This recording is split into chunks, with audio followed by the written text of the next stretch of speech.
எந்த பாட்டில்? இந்த பாட்டில். அது அப்பாவுக்கு வாங்கிட்டு வந்திருக்கேன். பர்மிஷன் இல்லாம வாங்கவே கூடாது. பர்மிஷன் இல்லாம யாரு கேட்டு வாங்கிட்டு வந்தீங்க? பர்மிஷன் இல்லாம வாங்கவே கூடாது. பர்மிஷன் இல்லாம. யார் பர்மிஷன் வாங்கணும்?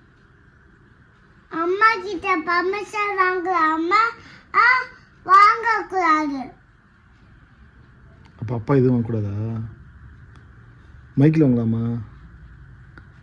மைக்கில் மட்டும் பர்மிஷன் இருக்கா?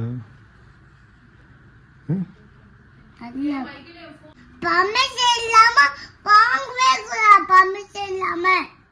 அம்மா கிட்ட பர்மிஷன் வாங்கலாமா? வாங்கக்கூடாது. யாரு கேட்டு